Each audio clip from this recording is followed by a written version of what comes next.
You're listening to Rogue Table Talks.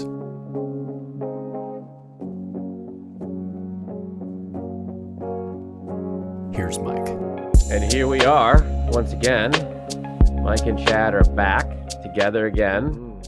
Don't be sad, we're back together again. Rogue Table Talks 115. How you doing? We were both in Michigan for various parts of the last couple of weeks. Northern Michigan in the summer is pretty good. You can't beat it. It's just, I would, in all the U.S., I know there's really, really beautiful places. And just for me, that's my promise. That's your place. So it's beautiful up there. So that, northwest part of lower Michigan, on Lake Michigan, that whole area, that whole part of the state, the beaches, beach towns, the lakes that you're on. There's lots of lakes.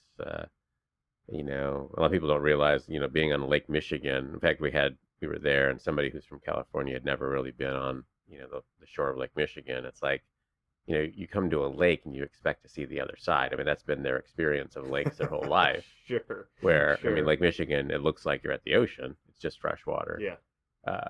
It's floating down the clear rivers or right. I talked to somebody down here because they're used to going to Myrtle Beach or a different beach down here, and they're like, "What? It's a beach at a lake?" And I'm like, "You have to go. It's just it's beautiful. It's clear water, teal water, sand. Right. There's no sharks. No sharks. No salt. No sharks. Salt free. Yeah. No salt. Shark free. Yeah. So we're back.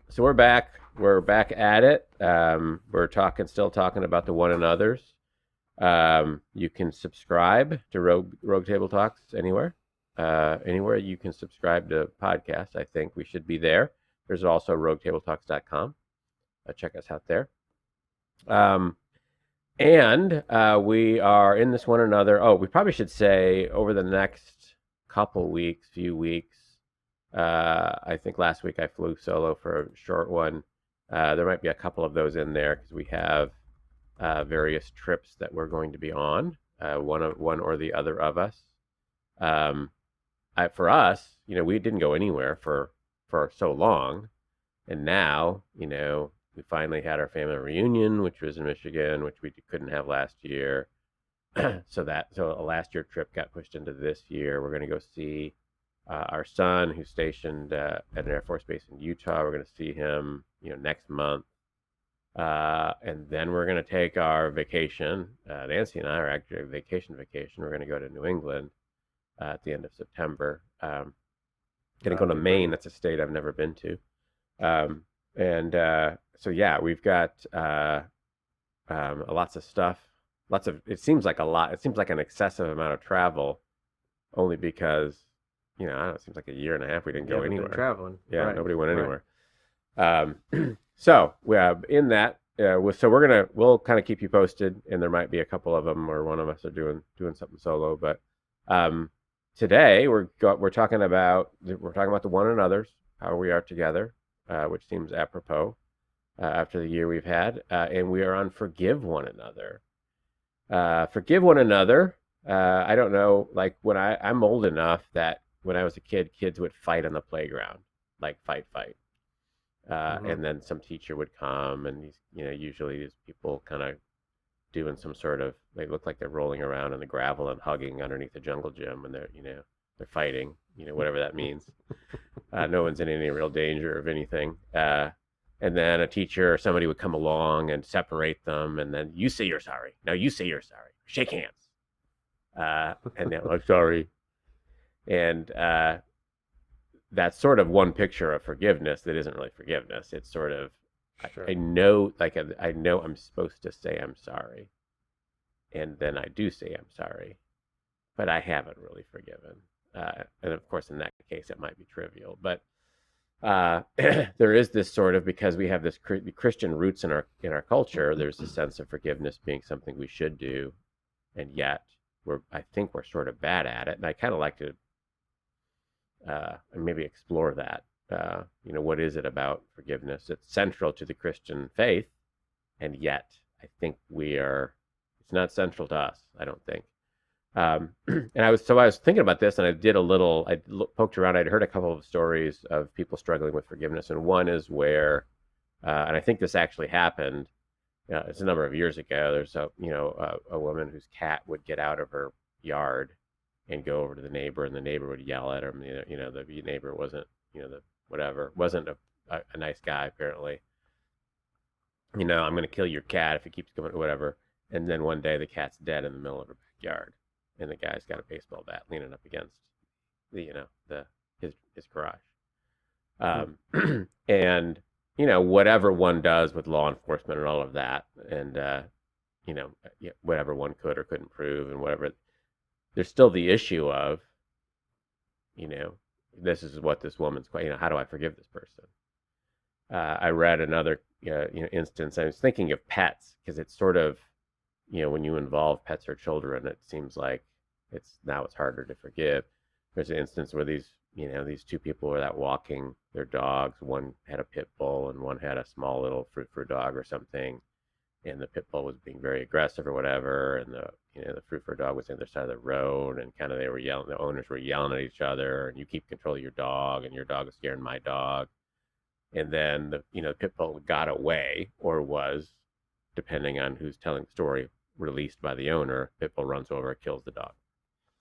And it's the same situation where, okay, an injustice was inarguably done.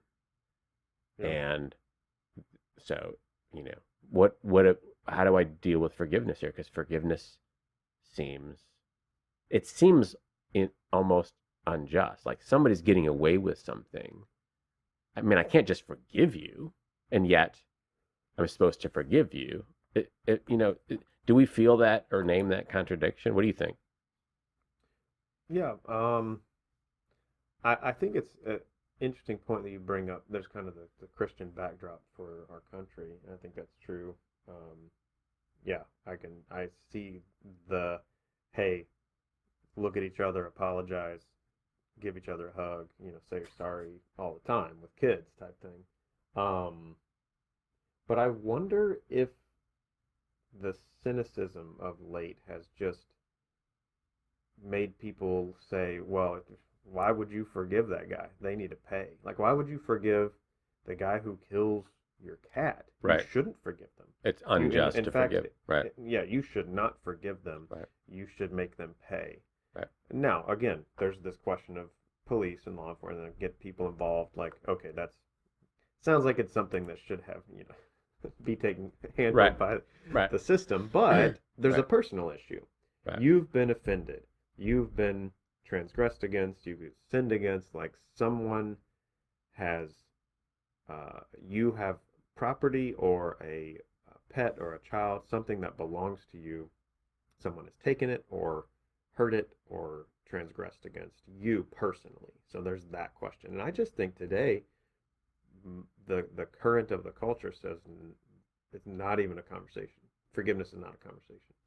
I think that's right. So I think that's a good observation. As we have moved away from a Christian backdrop, people look at this like we're re-looking at it and say, well, wait a minute, that's unjust. That's actually wrong and evil. Therefore, you shouldn't forgive it. Mm-hmm. Which is, I do think it does name the central contradiction of forgiveness, is that, and why we're bad at it, I think. Because you only can forgive things for which there is an actual injustice done. If there wasn't an injustice done, no forgiveness is needed. It's just a misunderstanding. We have to work out the misunderstanding. It's when there's an actual harm done is when forgiveness is necessary, and that's when it's actually the most difficult, because it seems, well, you shouldn't just let that go, and yet that's in a sense what forgiveness might look like. Yeah. So the woman, who lost the cat, for weeks or months or years, her friends get around and they curse the guy and commiserate together, and I can't believe it's so wicked, and this guy, or that she moves, whatever. But I think once people start to get in the sphere of the conversation of forgiveness, you start to realize, yeah, but is that what you want? Is that really the life that do you want to connect intimately with people and build, as Hebrews says, a root of bitterness? Yeah. Because that's part of how that's going to play out. Right. But I think you're right. I just say, I don't know, we might get into this, what makes forgiveness so hard. When I hear people, this may be the distrust in me, but when I hear people say, I don't struggle with forgiveness, I just don't believe it. I think, well, you either haven't allowed yourself to feel what true transgression feels like, or maybe you haven't experienced it, which I'm not sure. But I think your phrase, struggle with forgiveness, is probably really accurate, because if you don't struggle with forgiveness, I don't know if anything really ugly has happened to you, or you've really recognized the ugliness of it. Yeah, or you're just living in denial. You're living a fantasy. I think, as you said, I do feel like if somebody says, "Yeah, I don't really struggle with forgiveness," I think you need to struggle some more with forgiveness. You need to really struggle with what forgiveness is, because I do think when we actually take a look at it, there's something about forgiveness that requires divine empowerment, because it doesn't make sense. It doesn't seem just. It seems like, how do I just let that go? They did X to me, and they really did do X to me, and they really did cause hurt and grief and pain and harm. And how do I let that go?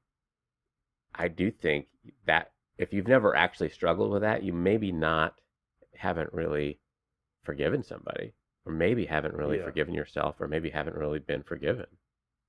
Experienced forgiveness. C.S. Lewis says, forgiveness is a beautiful concept until you have to do it. And the opposite of beauty is ugliness. And I think, just for me personally, I don't know about you, Mike, but, let's say my wife uses some information about my life or my weaknesses, and in an argument she brings it up and it's pointed like an arrow, and boom. I mean, everybody's done this, right? This is what you do in marriage. You use each other's weaknesses against you when you're trying to fight. Whatever. I don't want to forgive her. Right. Like, I do not want to forgive her. I am hurt. I am very angry. Right. And the last thing I want is to say, I forgive you. Right. And it's a real struggle, because I want, you should pay, and you should, pay penance, and you should feel how terrible. Here's the reality of this, why forgiveness is so in need of divine intervention, as you said. The person who sins against you, they'll never be able to feel what you felt. And you want them to. Right. Yep. You got to feel how terrible this was for me. But they can't. To some degree, they're completely unable to do it. Yeah, I think that's the thing, and that's the central sort of, the contradiction, the paradox, the mystery of it. Colossians 3:13, bear with each other and forgive one another. If any of you has a grievance against someone, forgive as the Lord forgave you. Now, that's a pretty straightforward and familiar understanding of the Christian faith, a pretty straightforward statement of Scripture that we are to forgive one another if any of you has a grievance against someone, and forgive as the Lord forgave you. And I think what we tend to do is minimize at one level the grievance, or like, oh, it's not that bad. Or we maximize the grievance so that it seems unforgivable, when there's a real grievance that I actually need to struggle with and forget and let go of. And I do think that's one of, like, I don't want to forgive, that seems wrong and horrible, they did this bad thing, they need justice, which is a true feeling. And again, either Jesus experienced justice for them on the cross, or they will experience justice in eternity, one of the two. It's not my place to inflict justice. It's my command to forgive. Either they need justice, or, it's fine. I'm over, it's fine. And we don't actually, that we feel like that Christian response is, it's not that bad. And that's not, I was talking to this was years ago, I was talking to a couple, and there was infidelity, and it was infidelity that became known, like, in the neighborhood, because the infidelity involved a neighbor or something. And there were some actions done by other neighbors who were then mad at this guy, and it became this, like, everyone in this cul-de-sac knew. And so this guy's wife was obviously humiliated. And yet, like, one of the things that to get her to a point to admit, yeah, that was humiliating. She didn't really want to, I know, yeah, and she just didn't want to go there.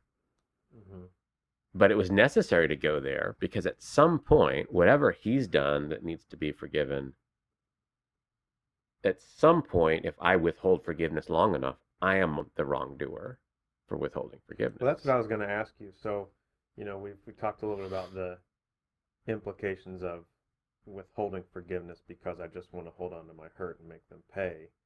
But what about the implications of withholding forgiveness, which is another form, which is the denial is a form of withholding forgiveness because I haven't actually acknowledged what you did really hurt.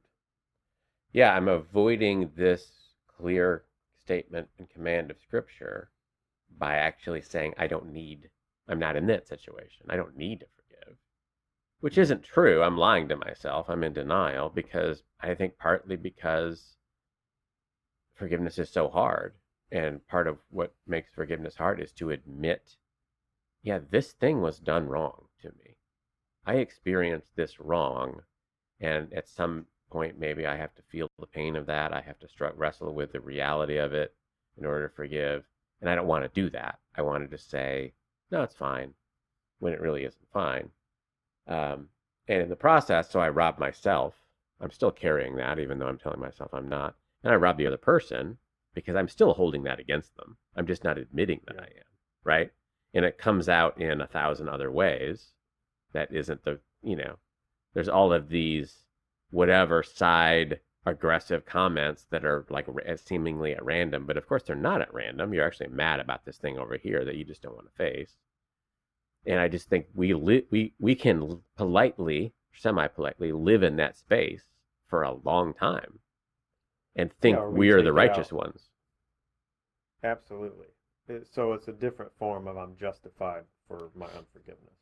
Yes. But basically, like you're saying, you either become passive aggressive towards that person, about that person, or you take that negative energy and it comes out somewhere else, like self-harm, or you explode on the guy cut you off in traffic. Right.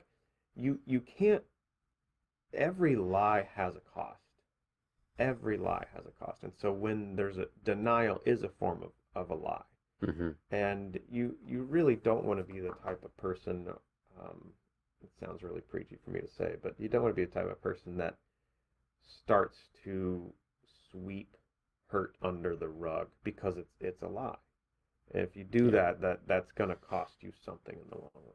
Yeah, and that's right. So lying to yourself, you're still going to have a cost. You're not getting away from or getting away with anything by saying that was really not a big deal. And at the same time, there is a sense in which some things maybe aren't big deals. There's a proverb that is wise to overlook an offense. At some point, okay, that's an offense. I can recognize that as an offense, and I can overlook it. I'm not going to get crazy about everything. Yeah. But there's another point where I might say to myself, well, I'm going to overlook that offense, but I really can't. I have to actually wrestle with it and forgive somebody. And I think there's a sense of self-awareness and a sense of, self-deception that can play into whether or not we forgive somebody or whether or not we're a forgiving person. And I think sometimes we think of people who are very forgiving as sort of Pollyanna, kind of fake happy Pollyanna people, but those people actually aren't forgiving. If you're Pollyanna, forgiveness involves really embracing the reality of what was this wrong that was done to you so that I can forgive it. Yeah. And so so there's that one aspect. It doesn't feel like it makes sense. It feels unjust. It feels wrong, and I have to wrestle with it, and I need divine intervention. But I do think there's another sense, if we really understand the story we're in, where it actually does make complete sense. And that comes out in the story Jesus tells in Matthew 18. It starts this way. So there's this kingdom of heaven. This is starting in verse 23. Therefore, the kingdom of heaven is like. So it's one of these stories where Jesus is describing an aspect of the kingdom of heaven. The kingdom of heaven is like a king who wanted to settle accounts with his servants. As it began, settlement, a man who owed him 10,000 bags of gold or 10,000 talents was brought to him. He was not able to pay. The master ordered that he and his wife and his children and all that he had be sold to repay the debt. And at this the servant fell on his knees before him. Be patient with me, he begged, and I will pay back everything. The servant's master took pity on him and canceled the debt and let him go. So that's the first part of the story. Now, 10,000 talents. I think sometimes this is preached incorrectly because we don't translate directly into what a present day accounting in our economy. If we take it out of their account and put it in our economy, apply it to us. So 10,000 talents, 10,000 bags of gold. A talent is roughly 20 years of wages for a laborer. So even if you said in our economy $10 an hour, $80 a day, $400 a week, $20,800 a year. So one talent is $416,000. 10,000 talent. I mean, you're talking about billions of dollars. This guy could have hit the Powerball like 4 times in a row, and he's never. It's like you owe somebody. You're in the economy, you make money or whatever. You owe, like Chad, owe somebody over $4 billion. I mean, there's no possible universe where you're going to ever pay that back. Yeah, there's no way. And so the king writes it off. It says, I forgive the debt. Take pity. Which that whole, if the story ended there, it would just be completely astonishing. Right. And there's some part of it where, like, yes, I get it. I understand in the abstract, my sin is beyond my ability to calculate. That what God has forgiven me for is kind of even beyond my understanding, because my understanding of sin is, and my own sinfulness and all of that is so incomplete. That part's easy to sort of gather, right? We like that. Story continues.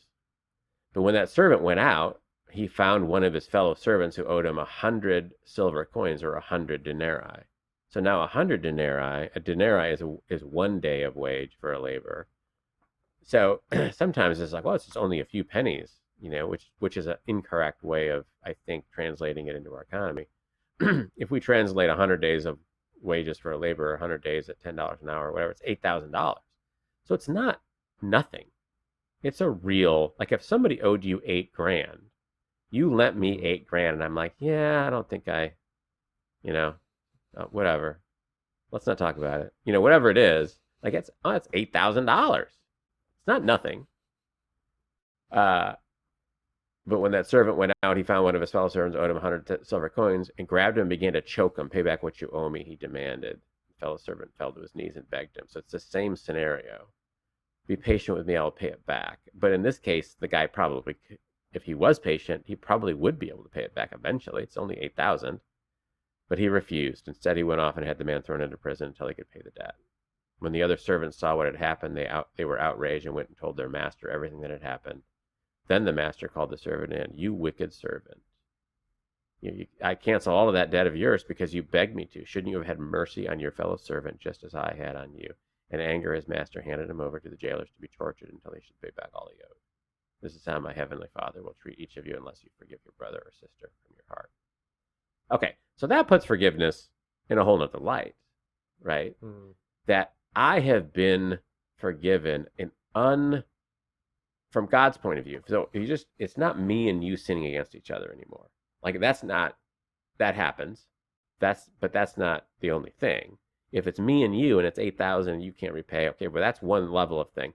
But the part of the bigger story that we forget is I've been forgiven billions of dollars of sin, an unpayable amount.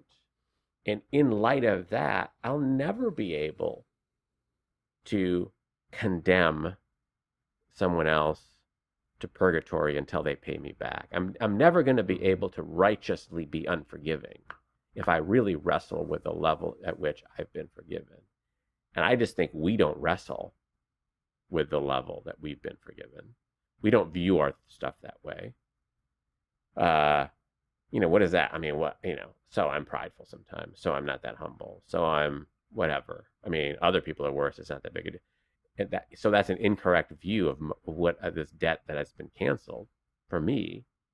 And if I really wrestled with that, I would understand, okay, it doesn't make sense for me, actually. It is actually unjust for me to withhold forgiveness, even though it seems like it's unjust to forgive. What do you think of that? Are you tracking with me there? Yeah, I'm totally tracking with you. I'm just trying to think, personally, I'm like, yeah, I think when I'm just left to my own devices, my own mind, my own heart, and I'm not really being intentional about being aware, watching over what I'm up to. I probably just naturally focus more on where I'm offended, where I'm disappointed, where I'm frustrated, like how the weaknesses slash sins slash somebody else's whatever upset my mood. And it's just like that's most of my internal life if I don't watch it and push against it and resist it. I think it takes a significant amount of intentionality to say, no, I can be mean. I was mean today, or I was very impatient, or I am judgmental, or all of those things. And then to think, and yet I'm forgiven for those things at the end of each day, or in the moment, or before that. That's what the cross is. I've been forgiven. I am forgiven. I will be forgiven. I think we tend to maximize other people's flaws and maximize our own virtue, and just as self-deception. Mm-hmm. Yeah, I think I think it puts, those two categories in a different light now, as you said. I think what you're describing is actually, as we move towards health, we are more authentic about what we're experiencing and feeling. We're trying to actually feel, which also opens us up to pain and disappointment and stuff, which is why people don't want to do it. Mm-hmm. Why do I want to be authentic with feelings? That's painful. And so there's this one level at which then I have to wrestle with the hurtful actions of others and wrestle with the actual hurt of that, which is that's something that probably is one half of being healthy. The other half is recognizing the other person is wrestling with me at the same time. Mm-hmm. And I just think, we see this and we're whatever. And one of the aspects of not only am I commanded to forgive, but that I not only am I the victim, but undoubtedly I'm a victimizer. And if I'm really being honest, I take honesty to the next level. I recognize that if I'm in relationship with people, both of those things are likely going to be happening on an ongoing or regular basis. That at some point I'm going to be the offended one genuinely, and at another point I'm going to be the offender genuinely. So I both need to forgive and need to seek forgiveness, and need to forgive and need to seek forgiveness. And I think it, in some ways, one way we tend to handle that, especially in Christian, air quotes, culture, is to sort of deny that whole process and say, I'm not that bad and you're not that bad, and let's just not talk about it. Right? That's what we do instead. I think that's what we do instead. I wonder if part of that is not even to the depth of I don't want to forgive. Part of it's just I'm afraid of conflict, and that would make me real uncomfortable to say you hurt me. So I don't want to do that. And I don't want you to tell me. I definitely don't want you to tell me that I hurt you. Right. So let's just agree. I don't want to wrestle. Yeah, let's just agree. Like here's our transactions. We're just going to live in the clouds here. So I think that's part of it. We just we don't. It's vulnerable. It's very, very vulnerable to say, hey, when you said that just made me feel really humiliated, or this happened and I felt humiliated in front of all the neighbors. It's just really, really vulnerable. Yeah. I think it's an interesting and it's a paradoxical thing that I don't think there's an easy way through this that's not in some ways messy, because I do think in our cultural moment, we're much more, the needle is much more swung towards justice, that I need to make sure I'm on the side of justice.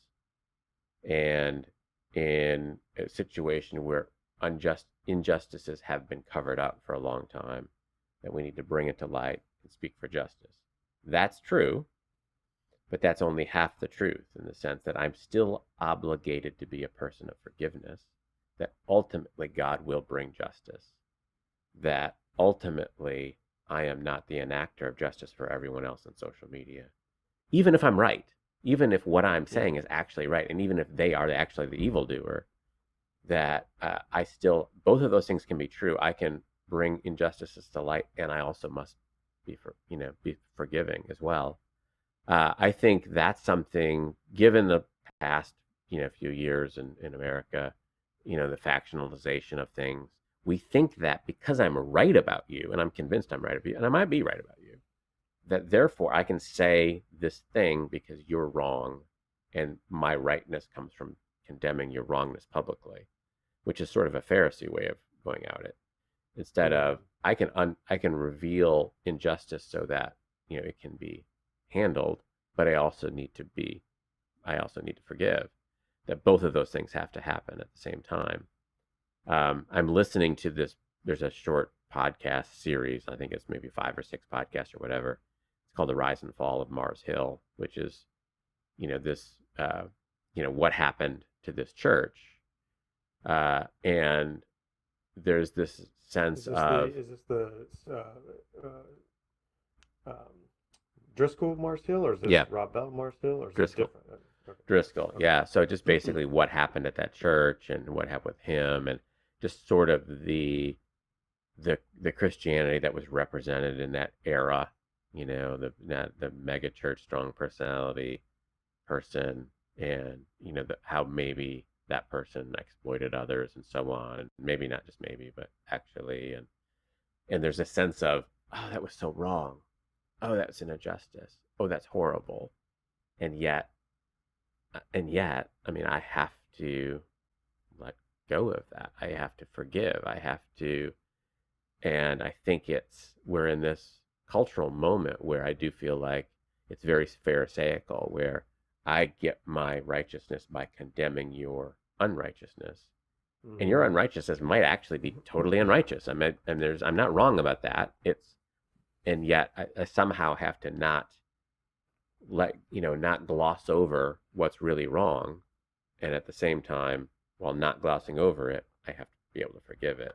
And I just think there's something there that requires a divine action of God to bring me to the point of forgiveness that I just think we don't wrestle with it often. Yeah, I agree with that. I think it's helpful to, and I don't know if these are the best distinctions, but I think it's helpful in all of this to have clear distinctions of what the conversation is and what it isn't.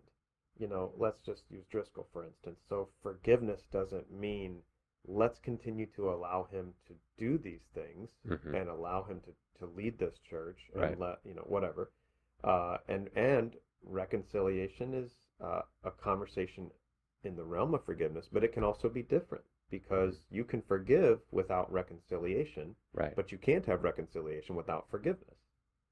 If someone sins against me and maybe we can't continue in relationship. Continuing in relationship is reconciliation, but forgiveness can still take place, right, even if we just part ways and don't speak again. In fact, it's commanded, right? Yeah. It's commanded.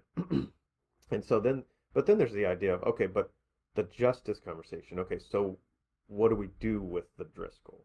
Hey, what process do you need to go through to get healing, to get restoration? That's what justice is. It's not, mm-hmm, punishment. It's what's best for this person in the long run. Mm-hmm.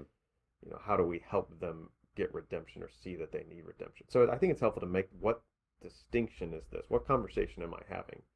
Forgiveness, justice, reconciliation. And they're in the same ballpark, but what is it about this that I need to figure out, what, for me, the next step? Mm-hmm. And then I think what you said, like, each person, we just have to do our own thinking and discerning of, is this a Proverbs, I'm going to overlook this offense? is this I can't overlook this offense. We've got to have a conversation, and I've got to express this and then move on for forgiveness. Am I the sensitive personality that everything's offensive?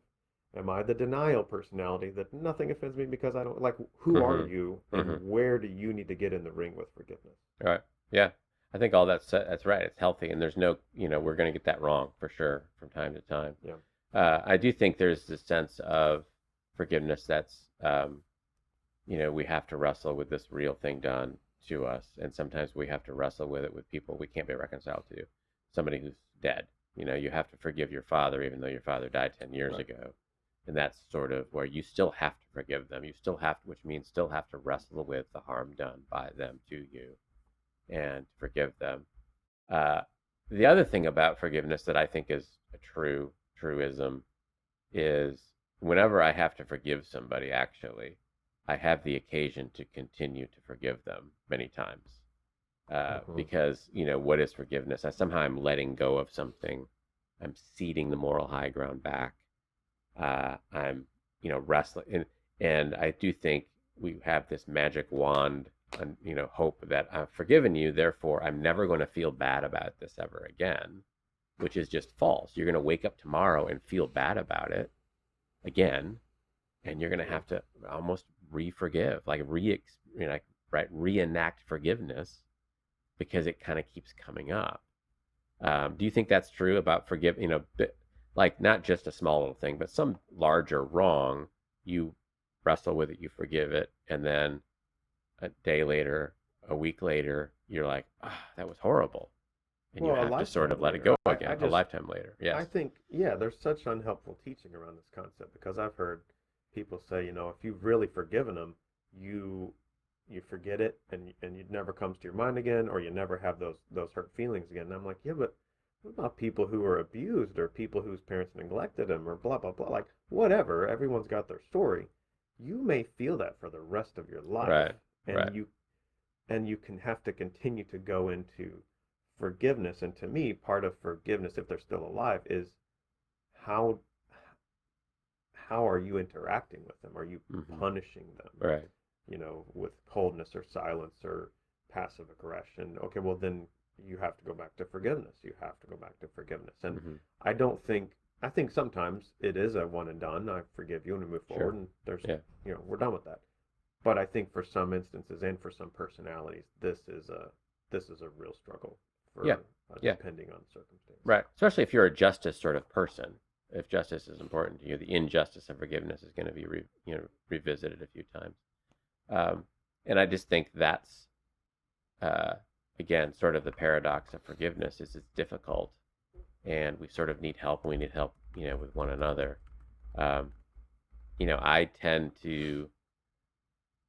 I would tend to be all right, let's just move past this thing. I'm sort of a forward, whatever the Enneagram numbers that are future focused. And so I think each of us have to, as we're kind of, beginning to land the plane on this thing, each of us has to wrestle with where our forgiveness traps are going to lie. And I'm sort of a future focused person, Enneagram 3, 7, 8, where, all right, let's just move forward. We've talked about this. That's fine. Let's just go forward. And, move on to the next problem to solve or whatever your personality type. And some other people that they're more the past focused or even the present focused are just like, well, I can't move forward until we've completely adjudicated this and plumbed every possible injustice. And at some point, both of those people have to give up something to actually forgive and actually live forward. And in some cases, as you said, it's not wise for me to be around that person anymore because maybe they're going to keep hurting me, So forgiveness doesn't necessarily mean forgetting. I mean, that's a pretty un-Christian or sub-Christian understanding. It's like if you punch me in the face, I forgive you. But the next time you come up and pull your fist back, I should duck. I don't even remember that you punched me. I mean, that's just absurd. It's not even possible. Right. The whole forgive and forget, that I don't know where the phrase came from, and maybe it's a cliche from a text, but maybe he remembers our sin against us no more. Well, that doesn't mean he forgets it. It just means he doesn't hold it against us. Right. God doesn't. I have no idea what they just did. What? I'm God, but I don't even remember that. Right. I mean, it's sort of the sense of that is sort of, but I do think that in a sense it means I'm not interacting with you on the basis of the sin that you've committed over and over again. So in that sense, I've relationally forgot it. But in some cases, it doesn't mean forgiving somebody doesn't mean you should be around them anymore, because some people just might be people who are unsafe, or you're around them, but you shouldn't share at some level with them that you've done before because they're not trustworthy or whatever. You can still be wise and protect yourself from harm that's foreseeable, but you need to forgive, and both of those things can be true.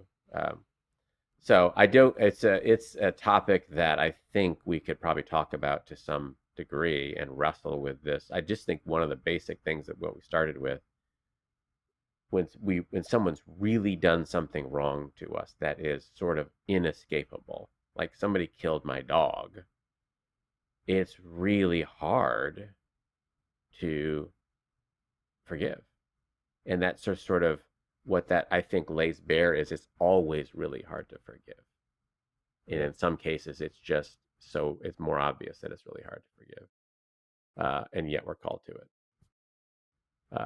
And so let's go ahead and land the plane. We haven't been together in a little while, and we're past time. We've gone on too long.